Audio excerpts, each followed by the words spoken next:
Okay, some of you were new to class last week, and some of you that were new to class last week left before I got here. If you have any, I sent out an email. I hope you got it, or I put a notice on Moodle, and that was supposed to send out an email to alert you there was a notice on email on Moodle. If you did not get that, let me know, and in fact, send me an email, and I will send you the notice in person.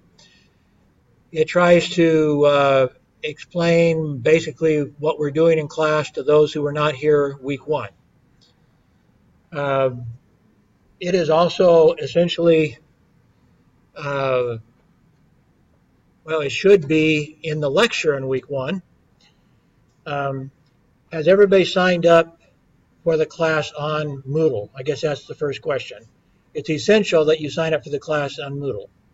Everybody signed up on Moodle? If not, come talk to me afterwards and I'll help you do that, but you need to be signed up on Moodle. Let me nevertheless go to Moodle real quick. On Moodle, you should see before any of the classes, you should see the syllabus. If you have any questions, first read the syllabus.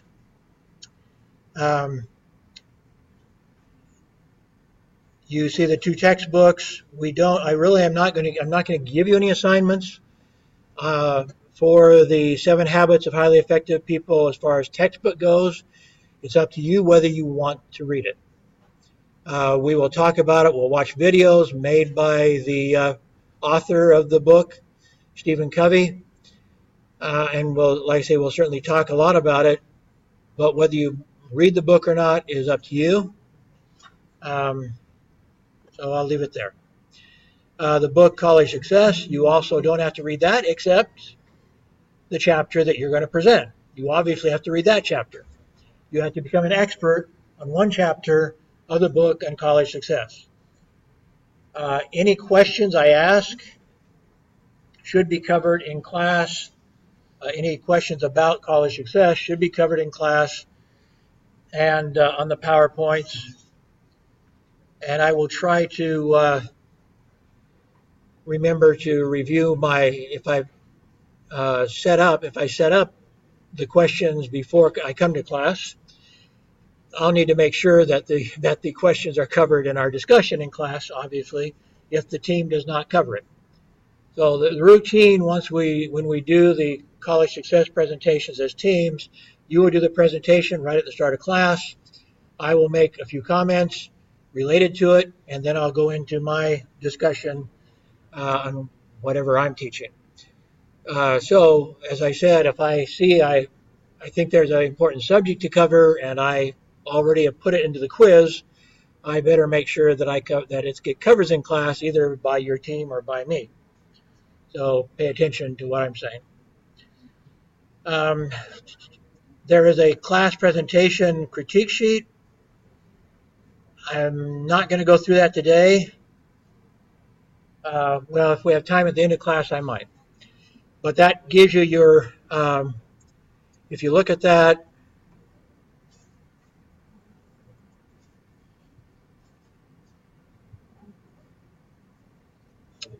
that does not seem to be showing what it's supposed to show.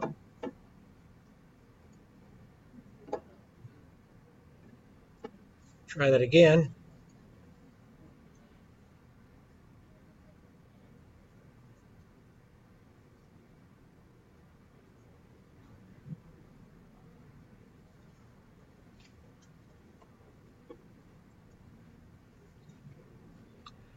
Okay, so there it is. I'm not going to go through it today, but anyway, it goes through how I will evaluate your presentations. As I noted previously, it will be individually, not as a team. That doesn't mean your team won't affect it. You are part of a team, but basically, you each get an individual grade, although your team participation will affect it. Let me put it that way. Again, I might go through this next week, but I'm not going to do it today. Or if I do it today, it'll be later in class. For those that missed week 1, you still have a journal entry. Every week you're supposed to do a journal entry of at least 200 words. You still have until the 10th to finish up your week 1. So if you weren't here week 1, you can still watch the video and you can go through the learning materials. In the learning materials, you'll see some other videos to watch. Not all of them are shown in picture form, like this one here. Emily Smith was one of the most important ones we talked about, and that has a link, but it doesn't have, doesn't show a picture of the photo. So don't overlook that. Not all the videos will show the video picture. To get caught up, if you missed week 1, you should do that. Watch the videos, watch my video, watch the other videos, and answer the quiz, and write at least 200 words in your journal, and do that by the 10th. I also gave you a little extra time with week 2, and so week 2 isn't due till the 17th. So you're getting a little bit extra time to get caught up. But then as of today, I guess today I'll go ahead and make it the 24th. But then week 4 will also be the 24th. So I'm giving you a little bit too much time if we'd started properly. So this week 3 and next week 4 will both be due on the 24th. So you need to be catching up. Ideally, you would already be caught up with what weeks 1 and 2. And so this week you just do 3, and next week you do 4. Whatever. So try to get caught up and stay caught up. So on the 24th, you will have 2 weeks due. And by then, I expect everybody to be caught up, even if you missed some class. As for last week, what the email said basically is watch all the videos and do the regular routine. If you were not here when I got here, don't worry about it. There's a video. Your video was rather short, like, I don't know, half an hour or something, 30 minutes. And so you still have to watch 30 minutes of the class, even though I was here for an hour. If you were not here, still watch the video, which was about 30 minutes, and watch all the other videos that you were assigned, just normal. So you should, whoever wasn't here should still be able to get caught up on time. Okay, any questions on any of that? Again, for those that weren't here, you should be reading the syllabus and so forth, watching the videos. But again, every week you will have worth only 2 points a week is your journal entry. But adding up 15 weeks is 30 points, 30 percentage points of your grade. So you need to do that, get caught up. And meanwhile, not only is it worth 30 percentage points of your grade, at the end of the semester, you add them all together. You just copy and paste what you did every week. You can make revisions. That's okay. I will give you some feedback during the semester. You can make revisions, but ultimately, you're going to give me all 15 weeks in one final journal, which will be your 40% of your grade will be your final, which will be your journal. Again, let me emphasize, especially for those who were not here, I'm not grading. I'm trying not to grade on your style, on your writing style. I'm not grading. This is not a writing class. So I'm trying to grade on, first off, in the final journal, not every week, but first off, let me address that again. Every week, I will not necessarily grade your journal. If I do not give you any feedback in your journal, you automatically get 2 points. Okay, you just get all the points. So there'll be no deductions if I don't grade. When I do grade, I may, because I have between the two classes 80 or so students, I will probably look at like one thing. I'll be looking for one thing each week that I do grade. And so one week I might be looking at your your spelling and grammar. That's only 10% on the final journal, but nevertheless, some week I might do that.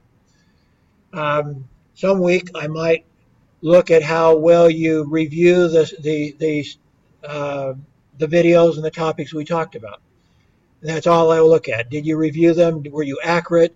Did you review? You didn't necessarily review all of them, but you reviewed quite a few of them. 4 or 5 videos at least.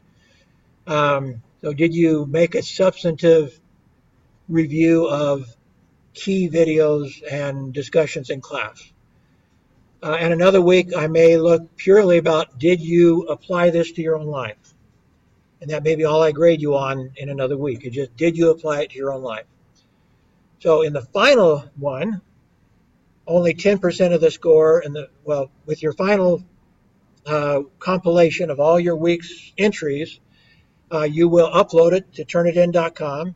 It will grade your spelling and grammar, so I don't have to. It will judge whether you plagiarized or not, which hopefully you don't, because they're very good at catching that. And they not only catch things that are on the internet, for example, but they also catch whether you copy each other or whether you copy somebody from last semester. Because every time I upload or you upload a paper, it puts it in this database. And so everybody's papers end up in the database, and it will know whether you copied each other. So don't do that, okay? You know you're not supposed to do that, so I shouldn't even have to say that. But I'm saying that Turnitin.com will catch you even if I couldn't. So don't do it. So Turnitin.com will do the grading, in essence, of your spelling and grammar, and that's only worth 10% of that final paper. 20% is just, did you do your accumulation of 200 per week should add up to at least 3,000 words. That seems like a lot of words, but you're only doing 200 a week. So you should be handing in at least 3,000 words. So basically that is, those 20 points are pretty easy to get. Just do your job. But then 30% will be your review of the subject matter, and 40% will be how you apply it to yourself. So that's the case with the final 15-week journal that you keep. 10% spelling and grammar, 20% 3,000 words, and basically you did what I told you to do. 30% review, 40% self-reflection. How do you apply it to your own life? So, as I said, I'm not going to grade every paper every week, but you should try to think about that formula. And so I posted it on Moodle so you can see the formula week after week, even though I'm not going to grade it week after week using that formula. But I'm trying to remind you, this is what the final journal is, how the final journal is going to be graded. So remember, what the criteria are going to be. Okay? Any questions on that? The quiz, meanwhile, is only worth 1 percentage point a week, so a total of 15%. That is pretty easy to do. If you've watched the videos, you should get most of the points on the quiz. Once you open it up, you have 1 hour. Do not close it without finishing it, because you only get one chance in the quiz. Once you open, do it. Okay? You have 1 hour to do it, which is enough time if you've already watched the videos. It may not be enough time if you have not yet watched the videos. So trying to look at the videos while you're answering the questions probably isn't a good idea. So watch the videos ahead of time. You could still have time, however, to go back to a video. Say, I remember this subject was discussed around the middle part of this video. I'm going to go back and look at the middle part of that video and find this question, find the answer to this question. That you can do. You have time to do that. Because there's only going to be, the first week I think was 11 questions. The second week I think is 8 questions. There's not going to be a lot of questions. You've got basically 10 minutes, or not 10 minutes, but what would that be? 7 minutes or so, depending on exactly how many questions. About 7 minutes to figure out the answer. So you could do some looking. You just can't necessarily watch all the videos in time to do it. So watch your videos, do the quiz, and if you probably, if you're just guessing, you will still get half the points. But if you want all the points, then you actually need to try a little bit harder. Okay. Any questions? If not, I'm going to go to our lecture today. About half of the semester, we'll be talking about Stephen Covey and the 7 Habits of Highly Effective People. I think I already mentioned basically some of the background, but Covey's book, 7 Habits, has been rated one of the top books, one of the top business books specifically in the entire 20th century. It has been translated into about 40 languages, been purchased by at least 30 million people. When I first got to Kazakhstan, Stephen Covey came there. I had a chance to meet him. The business people in Almaty, Kazakhstan, paid $3,000 a piece to attend his seminar. So they must have thought it was important to do that. He has consulted with prime ministers and presidents and all sorts of very powerful people and taught them the lessons that he teaches in his book. So here I am. I'm going to teach it to you free. So, but it is worth learning. It can be very valuable. Today I'm just going to kind of introduce it a little bit, talk about kind of his introduction more than his first chapter, kind of his to kind of get us ready, and then we'll start going chapter by chapter starting next week. I'm going to go ahead and play this. I'm going to turn off my video recording here and play this video and let him introduce his subject. Okay, so the question he had was, well, he raised the question, are you a product of nature or nurture? What do you mean? What do you think he means by that? Are you a product of nature or nurture? What would nature be? Like your DNA? Whether you have a disability, for example, that would be part of nature. There's not much you can do about that. What would be nurture? That would be your family, basically. How were you raised? What his answer was, if you didn't hear it, was both. But even more than that, you are ultimately a product of yourself. You can blame nature if you want to, and there may not be a lot you can do if you're born like well, one of our speakers at one of the videos that I had you watch was by his first name Vichik or whatever his name is, who has no arms and no legs. He wanted to commit suicide at one point, tried to commit suicide at one point, because he couldn't see how he could be happy in a world where he had no arms and no legs.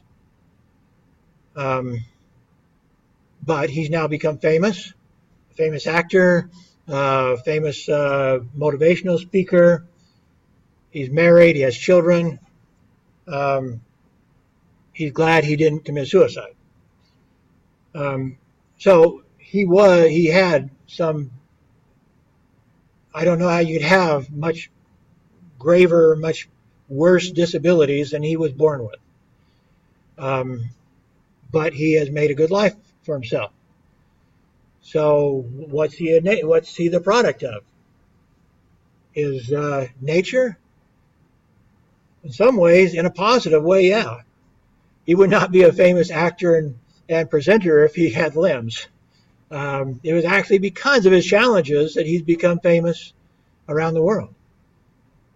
So in the movie he was in, I don't know if you've seen it, the last week of the class, I plan to show it, called The Butterfly Circus. You can find it on YouTube if you want to, or elsewhere. But in the Butterfly Circus, the circus master, uh, kind of confronts him, and he's feeling sorry for himself. And the circus master, he says, "I'm not like them."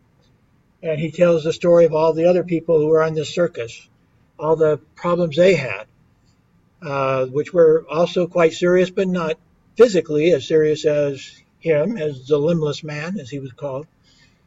Uh, but he says, yeah, the circus master says, yeah, you do have an advantage. The greater your challenge is, the greater your glory. And in a sense, that's true for him. He's getting a lot of glory because he's overcome incredible challenges. I'm not asking to have his challenges in order to get his glory. But he has gotten a lot of fame because of that, because he's overcome that. So as far as nurture goes, the example is, for example, there's studies that show that if your parents beat you, if they beat you when they think you're being bad, if they abuse you physically in a serious way, odds are you will beat your children. Do you have to beat your children because your parents beat you? Obviously not. But science says you will be inclined to because that's how you were raised. But you can make the choice not to beat your children, and so forth. So his point is ultimately we need to accept responsibility for ourselves. And that is, in essence, that is the first principle of his 7 habits is be proactive. Take responsibility for yourself, and we'll talk about that next week. What he's talking about now is the paradigm shift that is important that you make. For you to change, you need to not think of yourself like a victim. You have to accept that you are in charge. And that includes overcoming paradigms that you've inherited by whatever, your culture, your parents, whatever it might be, or just yourself. You have developed certain paradigms. What is a paradigm? You may know how to, you may know the answer to that. What is a paradigm? Anybody? Paradigm is basically how we see life, how we see the world, how we see the universe. It's kind of the lens we look through. So it could be, for example, how in science a paradigm could be how they used to see the universe. Uh, at first, what they think when scientists, people had telescopes and stuff like that at that time, but what did they first think? What was the universe like? Several hundred years ago. What was it like?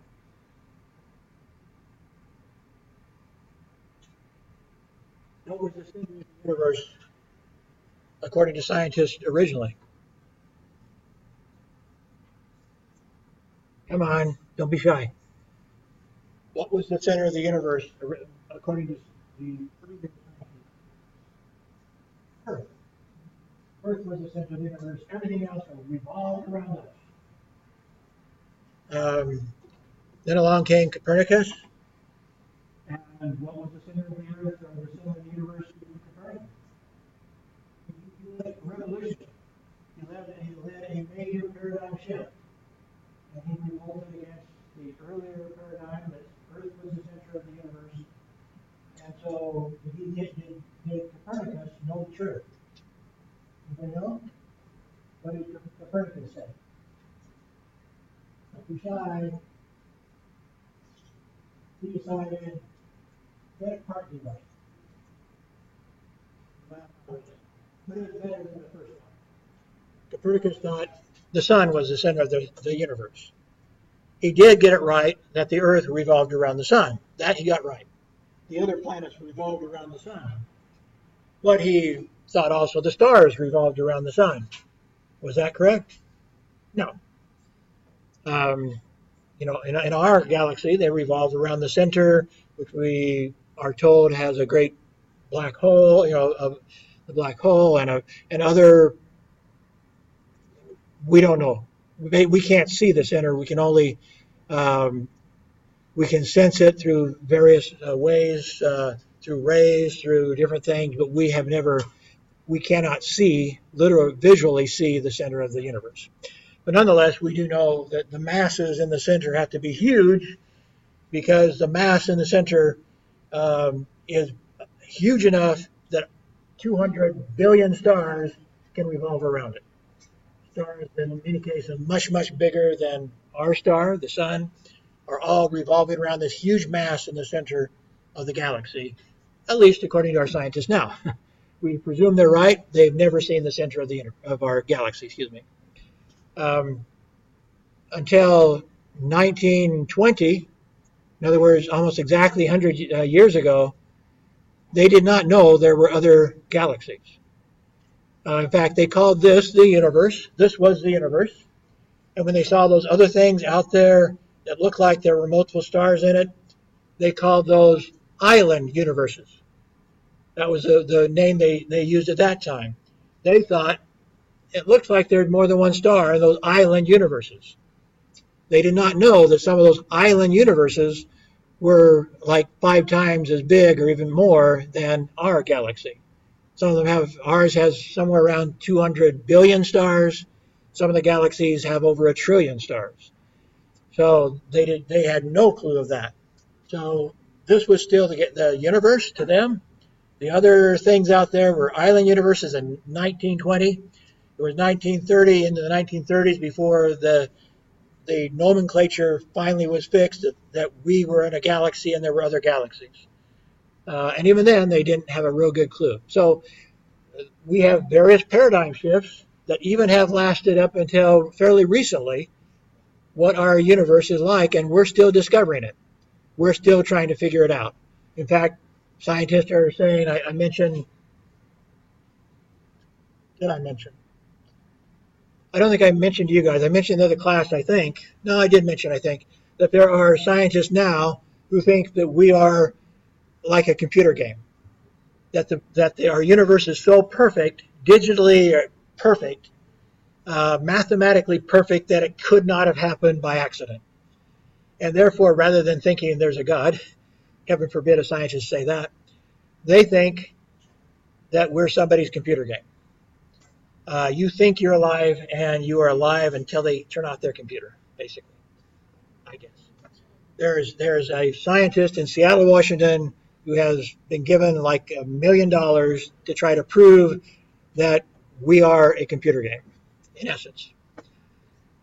So maybe we're not to the end of the paradigms of our existence, because they're still arguing a lot about it.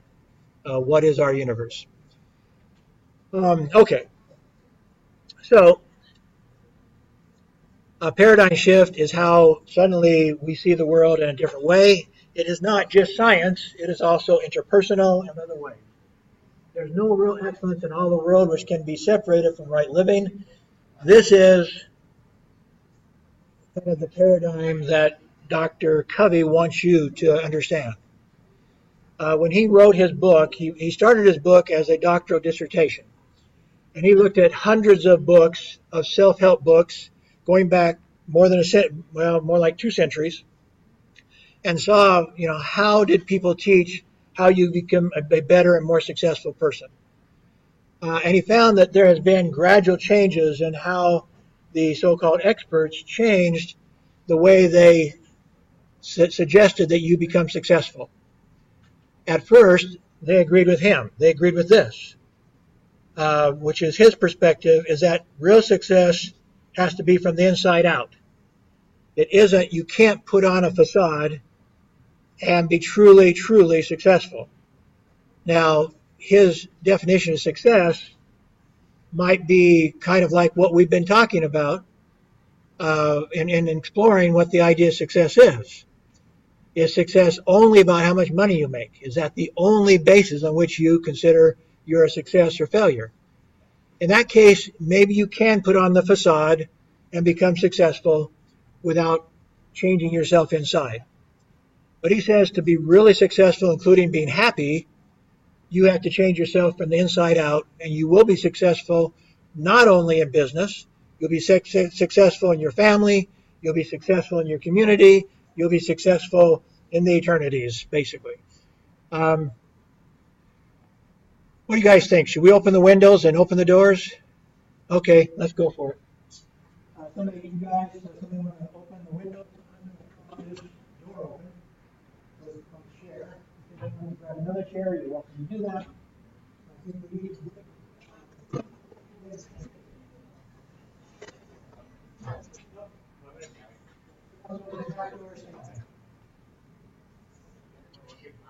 Maybe I will try to change, if nothing else, for this reason. Our air conditioning does not work. So to him, real change has to happen from the inside out. It can't be pretend. You can't just pretend, it's not just positive thinking, for example. Positive thinking is part of it. Positive thinking is part of your paradigm. Can I be successful? If you are not positive that you can be successful, then you probably won't be. Okay, so positive thinking is an important part of your paradigm, but if all you have is positive thinking, then that's not an inside-out change. That's an outside change. That's the facade. You're acting positive. You are actually probably inside positive, but other than that, the rest of your character might be flawed. You might be an evil person and be positive. Hitler might have been a positive person. He probably was. For Hitler to be successful, he probably had to put across a very positive attitude to his followers, right? They wouldn't have followed him if he wasn't. So in a sense, Hitler was a positive person that killed millions of people. But he did it positively. So positivity is not the only thing. That's only part of it. Yes, important, but it's only part of it. And that's not a full inside-out change. That's a superficial change that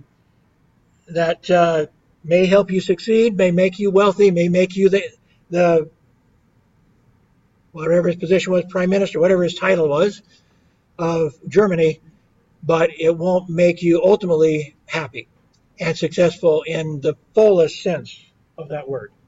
So when I challenged you to think about what success was, that's one thing that Dr. Covey wants you to understand is an inside-out change can help you to be successful in everything, not just in business, not just wealthy, but happy, successful in your family, and so forth. Paradigm shift is one where you can think of it as an aha moment, when you suddenly get this, oh, I see things differently now. That's why I mentioned I do like to watch the quantum theory videos in order to have aha moments. I love aha moments. I love to have my paradigm shift around a little bit. But not everybody likes paradigm shifts. Anyway, it's a cartoon. But that's kind of it. Aha, here I am. Imagine the chicken coming out of the egg, and this is a major paradigm shift, right? He now sees the world very differently than when he was crunched into his egg. The world is much bigger than he thought, much maybe scarier than he thought, much more opportunities than he thought. Here he'd been crowded into this little egg, and here he is. Wow, what's this?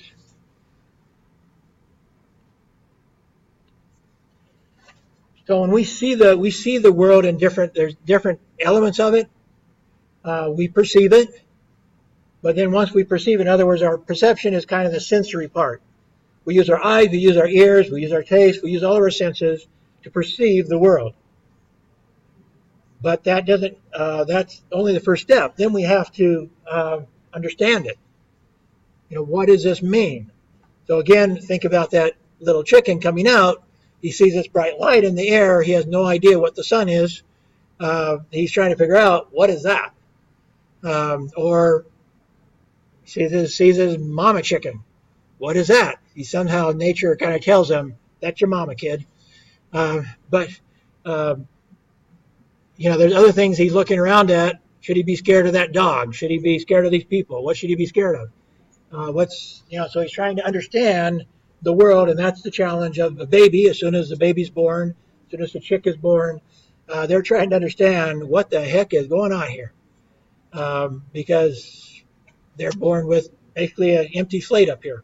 So we talked about putting together our conceptual framework. That's in essence what they do from day one. In fact, there's scientists say the babies do it actually before day one. They start hearing noises. They suggest that you should play classical music and stuff while they're still in the womb.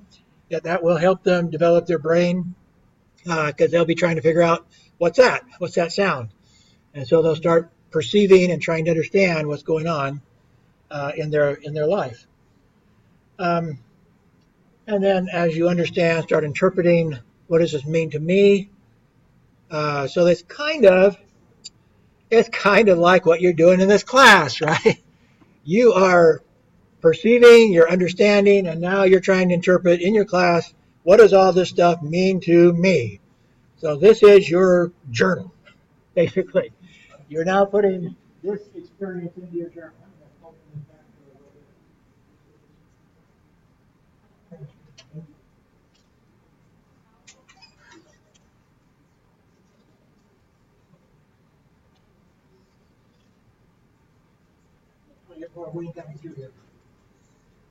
Okay. So a simple way to understand paradigms is to see them as maps. The way we see things is the source of the way we think and the way we act. So Dr. Covey, one of his examples is, let's suppose that you have a map to Singapore. And somebody gives you this map and sends you to KL. What's going to happen when you get to KL? You're going to do real well in trying to find what you wanted to find in KL with a Singapore map, and you think it's the KL map. That map is almost worse than nothing, right? It probably is worse than nothing, because you're following a paradigm that isn't true. And you're wandering around KL looking at this map, and you call somebody up, you call the person up that gave you the map, and they still think they gave you the right map, and they say, you're not trying very hard, you need to try harder. Be more positive, be positive thinking, and try harder, and your map will get you to where you want to go. But if you have the wrong map, no matter how positive you are, no matter how long you try, are you going to find where you want to go with a Singapore map in KL? Anybody think you can? If you better, maybe if you ask somebody, yes. But otherwise, if you don't stop and get some help, your map is going to be worse than nothing. So when scientists said that the whole universe revolved around the Earth, that was nice idea, nice ethnocentric idea. Everybody revolves around us, but it wasn't true. And so we did not understand. We perceived stars, we perceived planets, but we did not understand what it meant, and we did not know how to, you might say, apply that understanding in our lives because we had the wrong paradigm. The paradigm didn't work, but we didn't know. It didn't work, so the whole world accepted what scientists said. All this stuff up here revolves around us. Now this can be, this is also the problem with a lot of the books, according to Covey, a lot of the books that give you very superficial answers to how to be successful in life. The idea of, there are some books, all they talk about is positive thinking. Hot, hot, hot. Yeah, there is none. We kept the doors closed for like 30 minutes, and we gave up.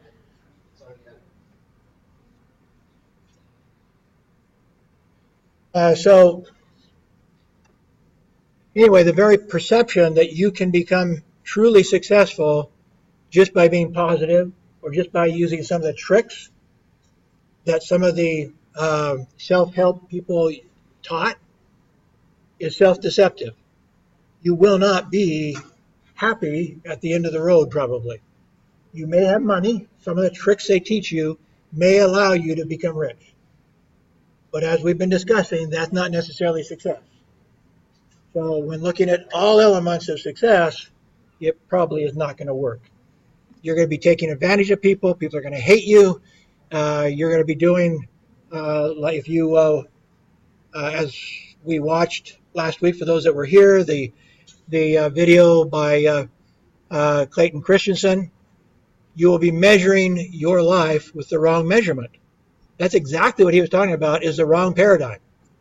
We will be using the paradigm that we use in our business world erroneously, he says, to measure our personal lives and our family and so forth. We will be using the wrong paradigm and thinking we're a failure because we didn't become the CEO.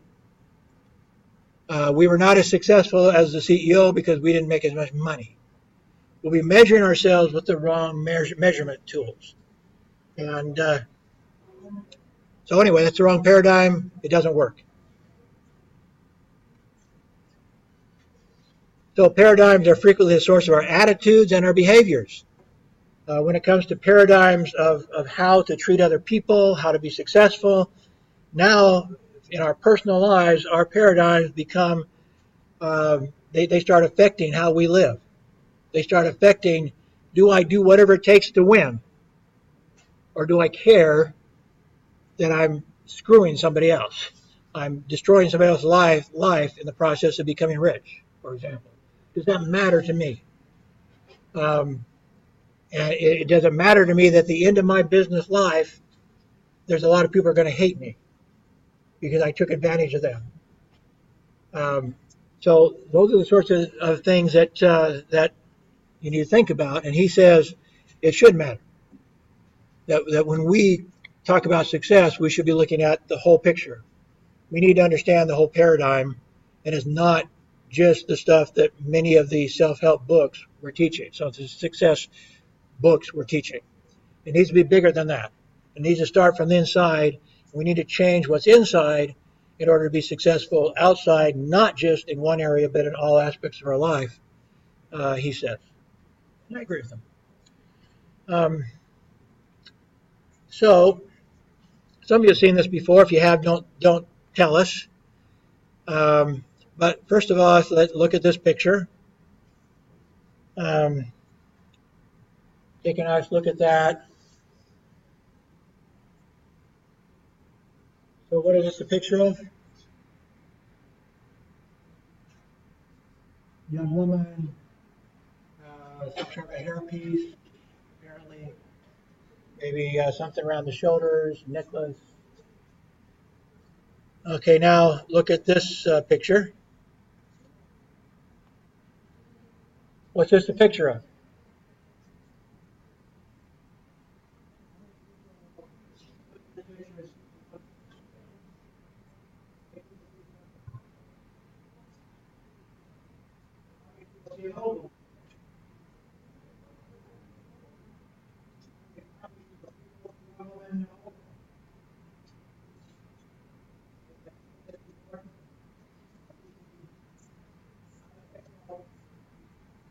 This is obviously to help you understand that we frequently see what we expect to see.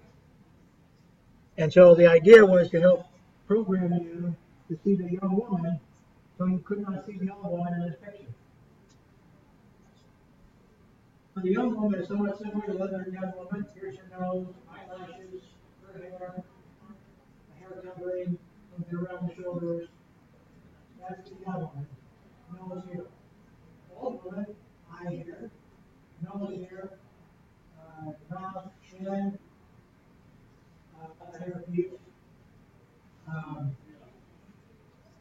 So the eyes,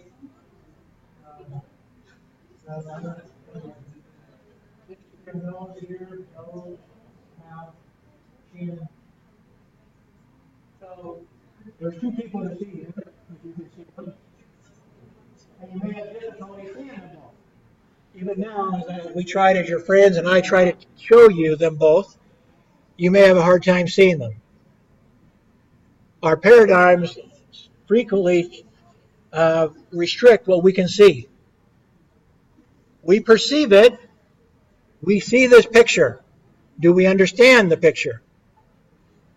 Okay, we understand what we saw in the picture, but unless you saw this before, most of you that said you saw both of them had already seen it before. It is very difficult to see both of them, unless somebody's pointed it out sometime in your life. You see something, you perceive it, you do not understand this picture until somebody can explain it to you.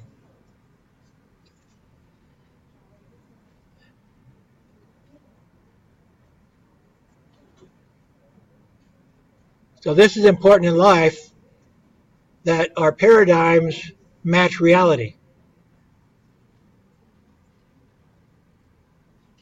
As I said, the power of paradigm shift is like an aha moment. When suddenly you see what you're doing right now, some of you are seeing the other picture. And you're saying, aha, I see it now.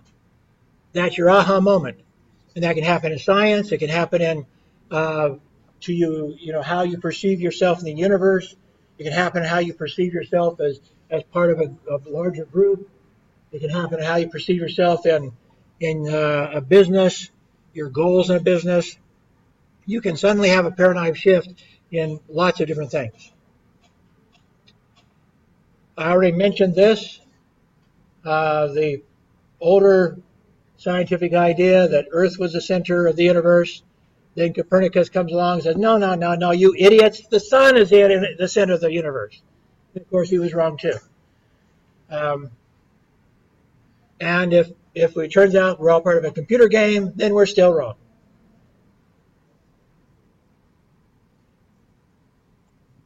So it actually, all paradigms are not necessarily good paradigms. In fact, the map of Singapore, when you're in KL, is not a good paradigm. If we're going to say a map is equal to a paradigm, then that's a demonstration of a paradigm. You have the wrong map to understand KL. There's others, again, go back to Hitler. He had a lot of people in Germany thinking he had the right paradigm. Hate the Jews, they've taken advantage of us, they've controlled the banks, they've made you poor. Let's get rid of the Jews and be happy and healthy. No, that didn't work. And they did a lot of evil in the process of doing that. So, but that was a paradigm. He shared his paradigm with his country, and they made him the leader. So all paradigms are not created equal. Some are good paradigms, some are bad paradigms. And hopefully the paradigms we will develop in this class are good, positive paradigms that will lead to success, complete success, and not just some partial success. Another cartoon.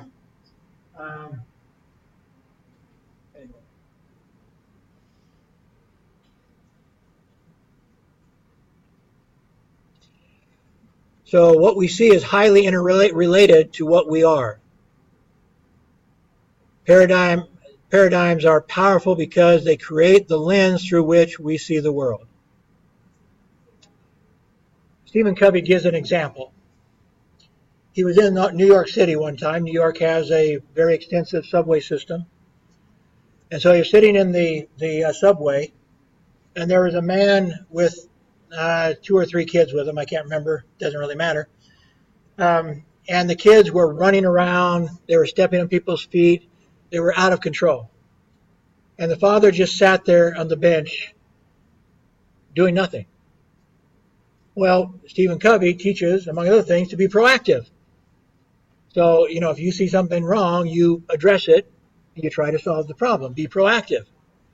And so he finally got the hold of the dad's attention and said, hey, I'm sorry, you don't seem to be noticing, but your kids are really bothering people on the subway. They're stepping on their feet. They're making a lot of noise. Do you think we can kind of rein them in a little bit? And the father started apologizing. I'm so sorry. We're just coming from the hospital, and their mother just died. And I guess I'm absorbed in my own thoughts right now, what to do now. And the kids, I'm sorry. Well, what happened to Stephen Covey at that point? What do you think happened to him once he understood the real situation? Was he still angry? Or would he still feel negative towards the father? No. Now he wanted to help the father. He wanted to see what he could do to help in that very sad situation. So, our paradigm, that paradigm for him controlled what his actions were. His first understanding of his world in that subway at that time was, here's a father who doesn't care what his kids are doing. He doesn't care that they're bothering all these people. I need to do something about this. And then once he found out what really happened, what was going on, why the father was, into himself at that moment, thinking about what he should do now that his wife had just died, how he was going to raise his kids and still earn a living. So while he was in his, buried in his thoughts, the kids were doing this. And once Dr. Covey realized what was happening, now his heart poured out. He felt great empathy. He wanted to help any way he could. His paradigm totally shifted his actions, totally shifted his attitude, shifted everything. So it's important to understand that our paradigm sometimes leads us to inappropriate or wrong understanding of the world around us, and may lead us to do the wrong thing because we don't understand yet. That's one reason why we need to try to understand before we act, before we do something inappropriate. But too many of us think we must be right. I think I told you maybe in week 1 I did a survey of several hundreds of people, and I had to predict the future as to whether the relationship between America and the Soviet Union would get better, worse, or stay about the same, whether American economy, which was quite poor at that time, would get better, get worse, or stay about the same. And it was not the truth that I was after. What I was after was, how sure are you that you're right? Because I asked them to predict 10 years in the future, and I knew they could not predict 10 years in the future. Not for questions like that. And everybody, journalists and readers and so forth, I was examining it from the news media perspective. Everybody thought they had a 70% chance of being right, even though the odds were more like 33%, because they could not know. They could not know. And so they thought they gave themselves twice as much likelihood of being right than they deserved. And so we're like that. That was hundreds of people. That includes you, not in the survey, but it includes you. You think that you're right. Are you always right? So we need to check our paradigms at the door, so to speak. So in creating his curriculum, so to speak, his book, Dr. Covey wanted to look at what principles are forever, what principles are solid, what principles endure time, what principles cannot be defeated. They are the principles you can base your success on. He did look at lots of different religions. And he concludes anyway that every major religion believes in these things. They at least profess these things, whether they do it or not, they profess these principles. That there should be a sense of fairness. There should be a sense of integrity and honesty. There should be a sense of human dignity, a sense of service, and a sense of potential, meaning that you look at a child and you see their potential. You don't see them just running around the subway. you see the potential in people, even older people. That you can see that even though some people are kind of knotheads, kind of crazy sometimes, like my friend Dennis, who got all D's in high school and in other classes, that once he figured out his life, he became a college professor of mechanics. True, he wasn't a physics professor, but he put his life together. He believed that he could succeed. He worked hard, and he became a college professor.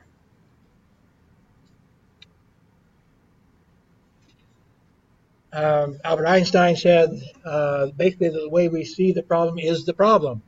Quote, the significant problems we face cannot be solved at the same level of thinking we were at when we created them. So there are lots of problems in the world, and we are having a hard time solving them because we still perhaps have the same paradigm that we had when we created them. So in many parts of our life, that's true. And so again, Dr. Covey teaches that we need an inside-out change. We change ourselves inside, we can be successful outside. And he, like I said, he looks at other books, other success strategies, and says those do not work. They work temporarily. They work maybe to make money. You know, how do you cheat other people? I mean, nobody writes a book like that, I don't think. Maybe somebody has. But in essence, they teach how to fool other people with your personality, what he calls a personality-based success strategy. Act positive, act enthusiastic, all the sorts of personal traits that will help you be successful. And by the way, I'm going to have you watch some videos, and you can identify some of those by some of the very famous success strategists today. They basically are saying your positive attitude, your enthusiasm will help you succeed, and that's all they talk about, positivity and enthusiasm. And indeed, somebody can adopt those two and probably be successful financially. That doesn't mean they're going to fool their family when they get home and they know the real person and so forth.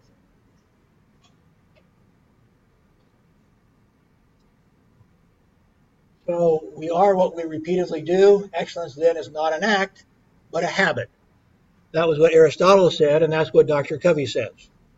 We need to change our habits. That's why he called it not the 7 principles of highly effective people, but the 7 habits of highly effective people. In order to be successful, you can't just believe them, you have to do them. You have to make them a habit in your life. With some of the videos you'll watch, he'll say, don't be too discouraged if you're not good at all the things I'm going to teach you at one time. In fact, you may take one principle, one habit, and work on that for a month or even 2 months, and then go to the next habit. It may take you a year to get through the 7 habits or longer. Don't be disturbed by the fact that you can't you can't live by all the principles I teach you all at one time, because you're talking about an inside-out change. You're not talking about just a facade. You're talking about actually changing who you are inside in order to be the person you want people to perceive you to be. And that doesn't necessarily happen overnight. So it's been frequently said that to create a habit, you need to do the same thing over and over again for 30 days. Now, if you don't do them every day, then it might take you 60 days. If you're doing it every other day or whatever, make it until you can get it consistently. And not all habits are created equal. But I know I've done this in my life. There are some of them are kind of silly habits. I hope I don't blush too much when I say this. One of my habits is when I go into the bathroom, I read. I have a book I want to read. I have that book in the bathroom. And so my habit is I sit down, I open the book, and I read. And it's just natural for me. It is, once I did it for 30 days, I always do it. It's a natural thing to do. There's the book. I'm going to read it. And so that's a kind of a silly habit, but it's a demonstration of what I mean.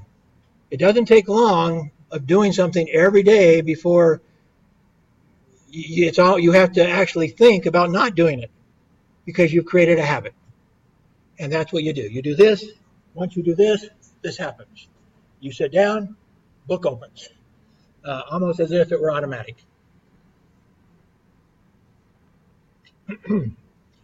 So in building that habit, you need to have a knowledge. You need to decide, first off, what habit you want, why you want to have it, how you would go about to build that habit. That habit then might involve some skill.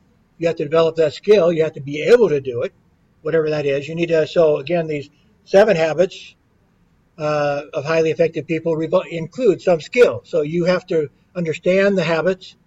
You have to develop some understanding of the strategies he teaches to actually implement the habit. And you have to have the desire, and then you need to implement it for a period of time to where it becomes natural. If it's not natural, if you don't, implement that action time after time after time, the action might even be a way of thinking more than an action per se, but thinking leads to action. So you are changing the way you think, and then that changes the way you act. So you're starting with one part of that. I hope we can still hear when they turn on these helicopters back here behind you. They're going to turn on some fans.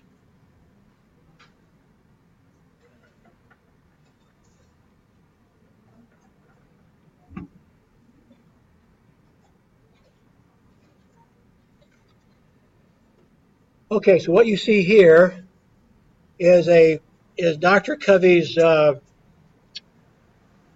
graphic of his 7 habits. People in the back still hear me? Okay. So the first 3 habits at the bottom lead to what he calls the private victory. This is the how you live your life personally. It's not. This is intrapersonal. This is what happens inside you. The next 3 habits is your public victory, and that's what happens between you and other people. So one is intrapersonal, one is interpersonal. And then on the outside is habit 7, and that kind of keeps everything in perspective, keeps everything together. So down at the bottom, we'll start next week with habit 1 is be proactive. I'm not going to go a lot in any real detail on what proactivity is, but can anybody...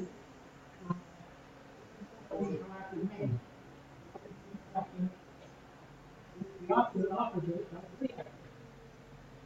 Proactive and react. So what is different? Proactive and react. React. Have on jobs, what happens when you have on jobs? It's not good. That's an experiment. So, every time you can bring it down, you get good.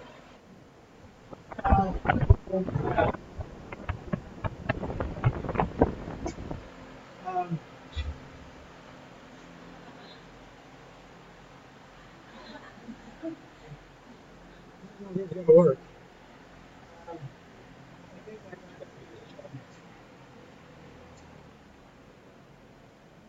That's going to destroy the video.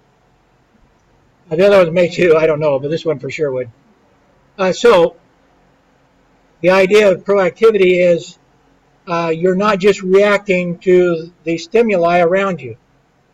Somebody hits you, you don't have to hit them back. If your parents hit you, you don't have to hit your children. So forth. You do not just respond the way that seems natural to you. You decide how you're going to respond. What Dr. Covey was talking about in that video, part of what he was talking about, the guy asked, well, how much space is there in time between stimuli and response? In other words, how much time do you have to decide what you're going to do when there seems to be a very natural response? Somebody hits me, I hit them back.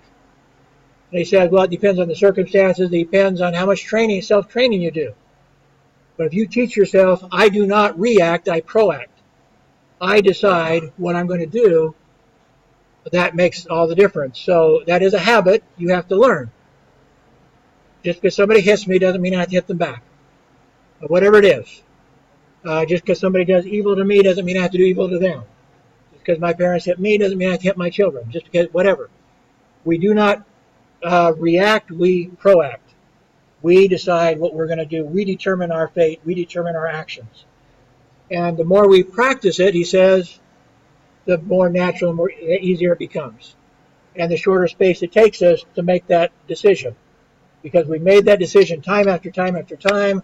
I'm going to decide what to do. I'm not going to just do what comes natural. I'm going to make that decision. Then every time we're hit with a new stimulus, we'll be able to make that proactive decision in a shorter and shorter period of time. So, again, I don't have time to go through all this stuff. Some of these are fairly obvious, kind of in their surface anyway. Second one is begin with the end in mind. That's kind of obvious, but there's a lot more depth to that.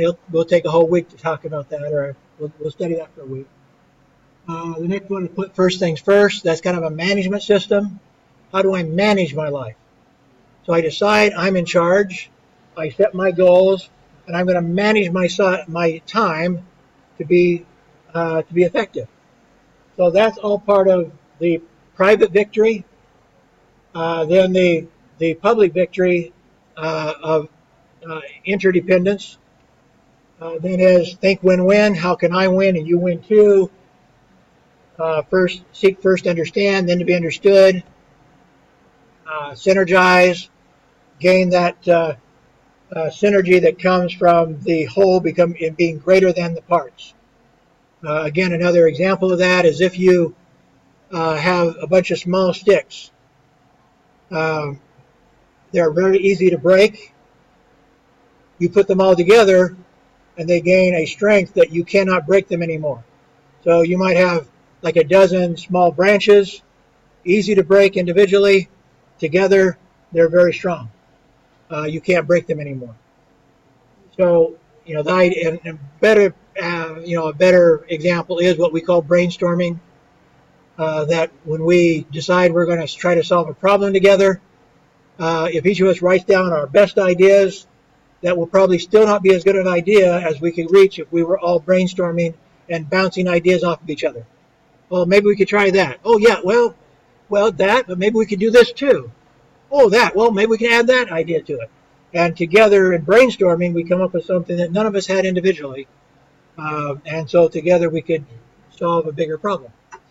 So that's kind of the better example of synergy. The sharpen your saw is the idea that you have to sometimes take time in this analogy to sharpen the saw, to make it sharper and more effective. That if we work all the time, we will not be very, very effective. I'll come back to that in just a second. So part of that of this, you'll notice at the bottom it says dependence. In the middle is independence. At the top is interdependence. So what he's saying here is that when we're babies, we're dependent. There's nothing we can do by ourselves, right? But many people continue to be dependent as they grow up. They may be emotionally dependent. They can't. They need to blame somebody else. They need somebody else to help all the time. Oh, help me. They are not. They just think the whole world is created to help them.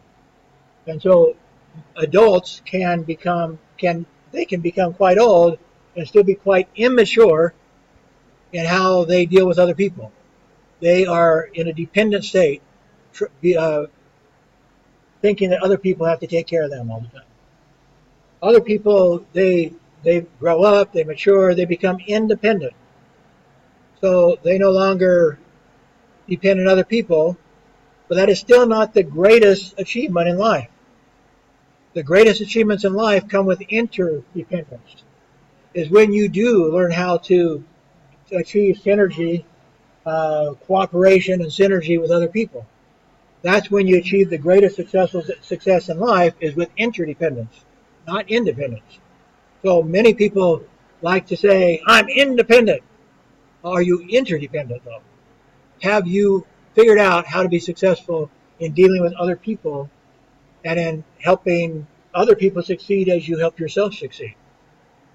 So those are the three stages he calls the maturity continuum. I like to think of this when I'm dealing with other people. There are a lot of people that are very immature. They can be 60 years old or 70 years old and still be immature. They've never matured out of being dependent.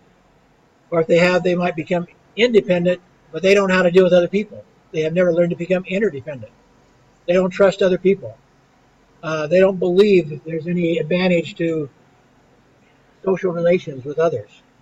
And so they cannot achieve the greatest joy or the greatest success by not understanding that interdependence is really the key to success. You have to get past the dependence, past the independence, and get all the way to the interdependence to become truly successful and happy. Let me go back. I mentioned that seventh habit of sharpen the saw. Dr. Covey says this is kind of the PPC. Anybody know from your training in business or whatever what P/PC means? Anybody smart in here? So far, nobody's smart in here. Nobody's answered any of my questions. You guys are really dumb. Now, I don't really believe that. I would like you to open up. Anybody know what PPC means?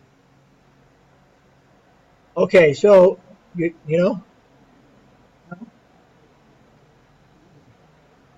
PPC is a kind of a business term again, a management term. Is production/production capability. Production capability. The example he gives is a fable. You may remember, again, your culture may not study this fable. I know the goose that laid the golden eggs. Anybody know that story? That made it.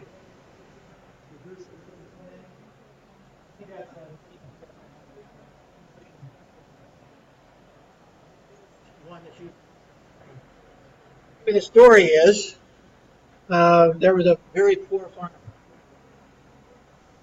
Much in debt. He didn't have a lot to eat. And every day he prayed, God, please help me.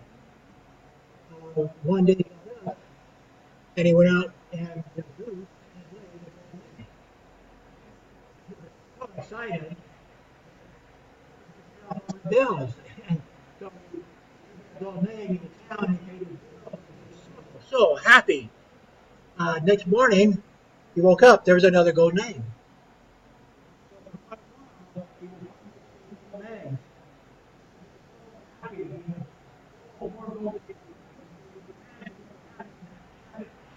Then he had the opportunity to do something really, really big, and he wanted more gold to do this.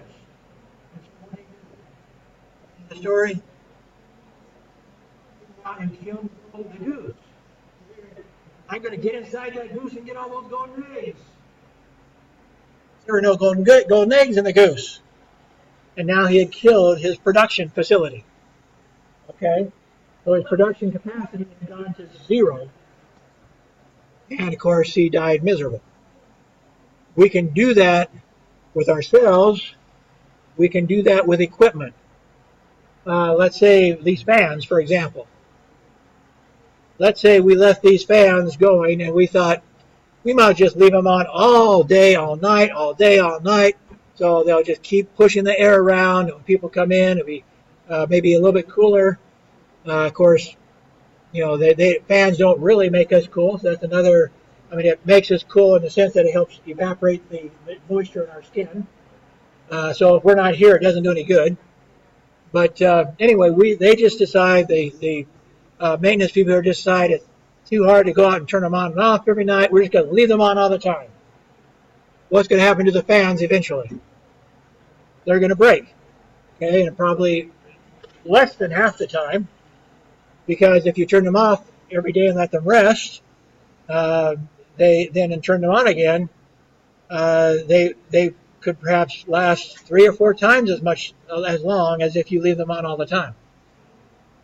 So you have to decide production capability. Is there a reason to keep them going all the time? Or should we preserve the production capability and turn them off?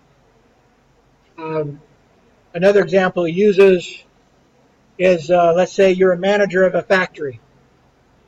Your factory includes some big machinery. And so you decide, you come in, you're the new guy.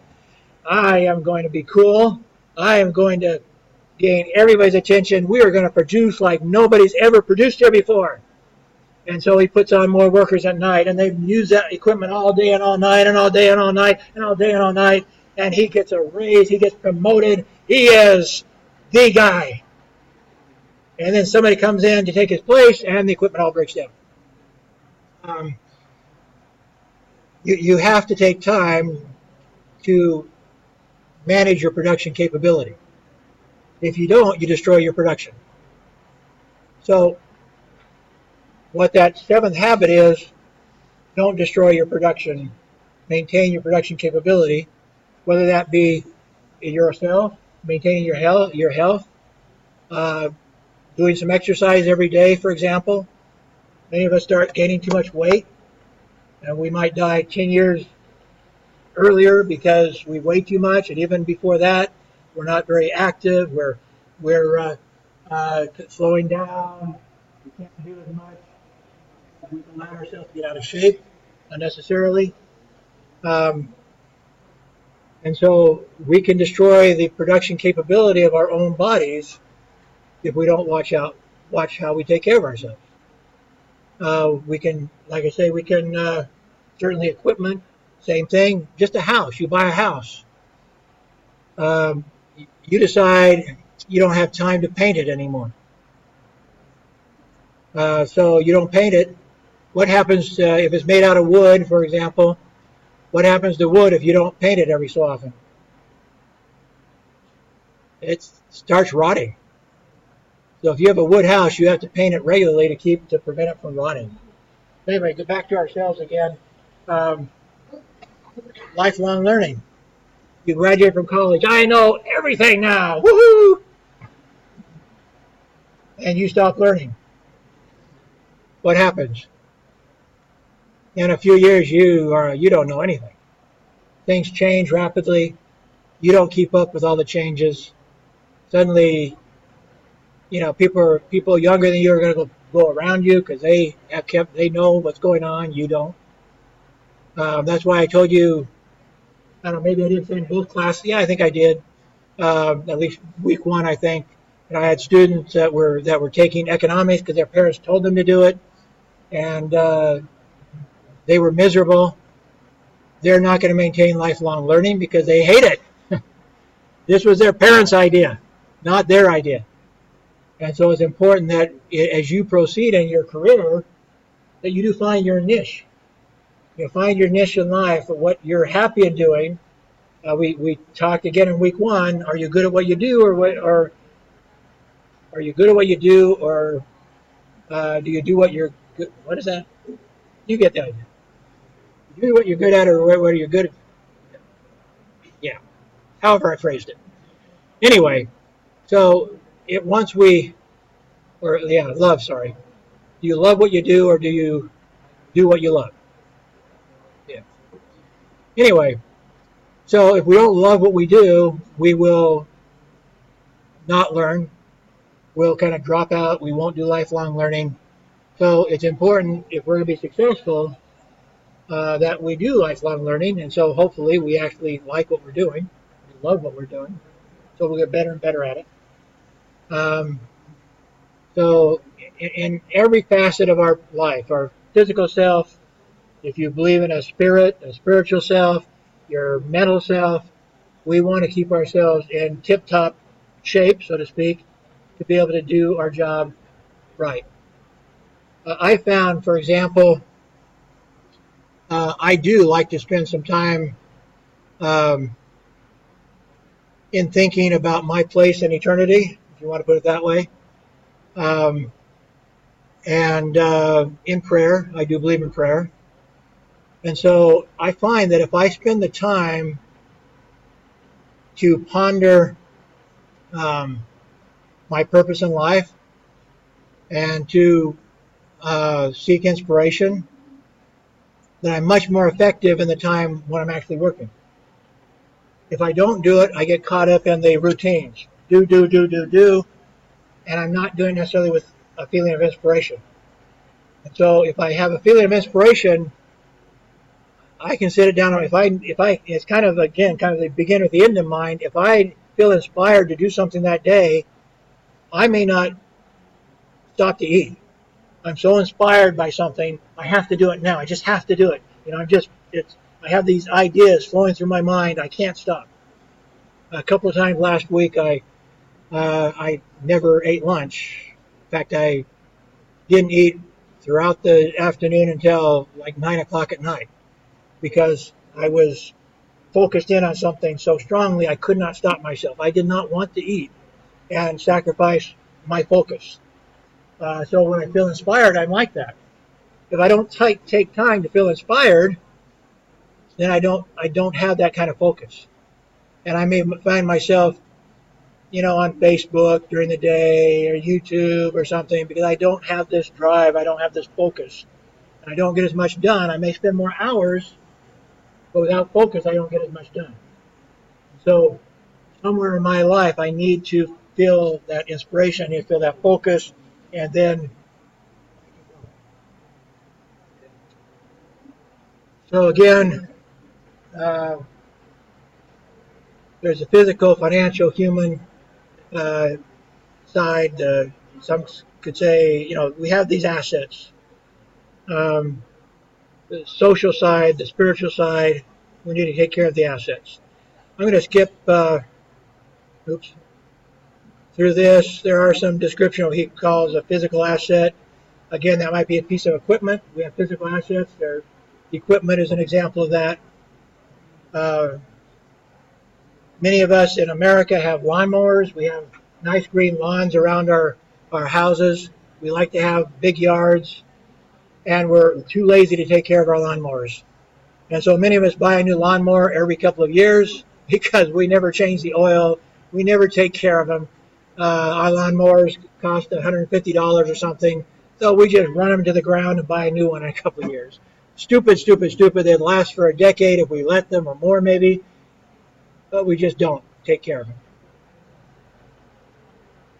Financial assets, again, understanding, savings, for example, not going into debt, paying out money to the banks and so forth. Take care of our financial assets as well. Our human assets, again, this is our physical self, our spiritual self, our mental health self. All these are assets that we need to take care of.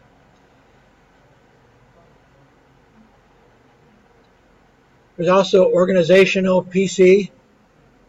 So in our organization, if we are the CEO or we're a manager, we need to consider what we need to do to manage more effectively. And it may include, for example, meeting with individuals in our organization once every few months to see how they're doing individually. Are you progressing individually like you would like to in our company? What can we do to help you be more successful in your own eyes, your own life? If a manager will do that, his organization will be much more powerful. If his employees think that he has their best interests in mind and he tries to help them progress, he's a great manager. He's taking care of his organizational PC. He's strengthening his PC organizationally. Same sort of idea. Okay, so we didn't watch any more of the videos.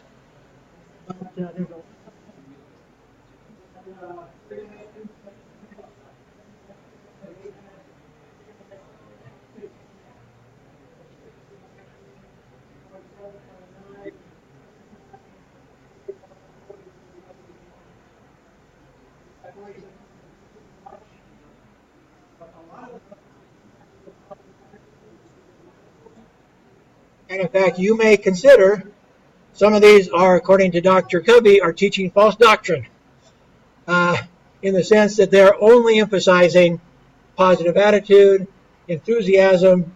They're not emphasizing other aspects that are important. Some of these people do emphasize only those two ideas, positivity and enthusiasm, that you can succeed with those two elements. You don't have to make yourself better from the inside out. You just have to be enthusiastic about what you're doing. That said, it's not false doctrine to say that it will help you to be more successful, to be positive and to be enthusiastic. It will. But if that's all you do, then you're fooling yourself and you're fooling other people. So we will take this as part of a paradigm. Part of our paradigm in life should be to be positive and enthusiastic, to believe that we will succeed if we apply these principles that Dr. Covey is going to teach us. For example, we believe, we act, we build habits, we're successful. But it starts with believing, being positive about it, being enthusiastic about it, and then actually putting the effort into it to make them into habits. If we never make them into habits, then they don't do us any good. So this is a starting point, only a starting point. Only a starting point to be positive and enthusiastic. Hans Rosling, how many of you watched the previous Hans Rosling video? I already assigned you one. Nobody watched it yet? He gives you a very positive understanding of what's happening in the world.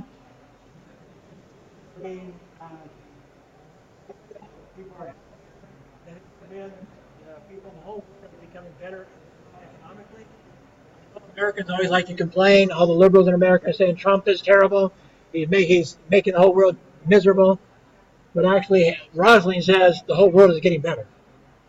We maybe don't understand it, but the whole world is getting better, healthier, more prosperous. Everything positive is happening gradually. But actually, if you look back 20, 30 years, it's dramatic. And so that's the first video you're supposed to watch, week 1. This is his second video about Asia, where Asia is going in the next couple of decades, that Asia is going to be the center of the world in lots of ways. So anyway, so Hans Rosling is the longest of the videos, but it's important for you to understand the opportunities you have here in Asia. And he talks about those opportunities that you have to be the center of the world, so to speak, center of your universe. So those are the first couple of them. Then the others go to the idea of positive thinking and proactivity and so forth. Any questions?